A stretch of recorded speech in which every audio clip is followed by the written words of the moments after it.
J'ai commencé à travailler chez Gameloft en juillet 2007. J'ai beaucoup changé de rôle. J'ai vu des équipes très différentes, des problématiques très différentes aussi. Donc j'ai l'impression d'avoir constamment appris des nouvelles choses.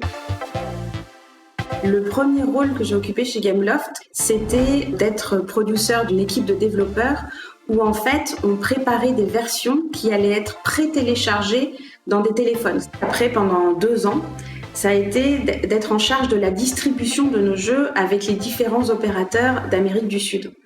Il faut se rappeler qu'en 2009, on n'avait pas les systèmes d'abonnement qu'on connaît aujourd'hui. Donc en fait, ce genre de système d'abonnement-là, on a été assez pionniers sur le marché pour proposer ça à nos joueurs. En 2012, on a eu un grand défi. Ça a été de créer tout un système de Customer Relationship Management à partir de zéro. Et une des plus grandes fiertés, ça a été de me rendre compte que des gens qui sont partis de chez Gameloft nous ont rappelé après en disant « Dis donc, l'outil de CRM de Gameloft, il est vraiment puissant, on n'a pas la même chose dans X boîte ». Ensuite, on m'a demandé de prendre en charge l'équipe des services online. Ce sont des services qu'on offre à chacun des jeux et que le jeu peut utiliser sans avoir à le développer lui-même. À un moment, on a eu jusqu'à 25 millions de DAU, donc des Daily Active Users, ce qui est gigantesque et ce qui fait que ça montrait l'amplitude de tout le système qu'il y a derrière, en fait, toute l'infrastructure pour s'assurer que ça pouvait être stable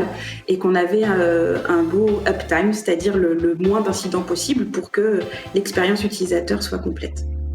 Là, ça fait 3 ans que je suis en charge de l'équipe qu'on appelle ISOPS. Donc, ISOPS, c'est pour Infrastructure Services and Online Platform Solutions. Il y a toujours cette partie des online services que je connaissais déjà d'avant. Et il y a en plus toute la partie de l'infrastructure et de la sécurité. Donc l'infrastructure, c'est en même temps l'infrastructure de production pour les joueurs, mais c'est aussi l'infrastructure pour les studios. Donc c'est cette équipe qui, avec brio, en une semaine, a pu faire en sorte que tous les employés de Gameloft aient pu se connecter de la maison au moment du début du confinement. Et donc je suis très contente et très fière d'être à la tête de cette équipe.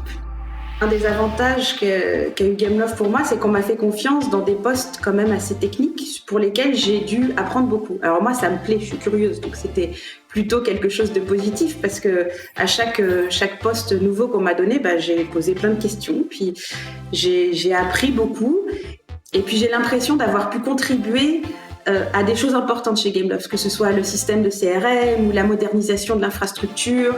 Donc il y a toujours quelque chose de nouveau qui fait déjà qu'on ne s'embête pas et qu'on continue à apprendre. Une autre raison aussi, c'est les gens, forcément. Quand on aime bien les gens avec qui on travaille, on a le sourire le matin quand on va au travail.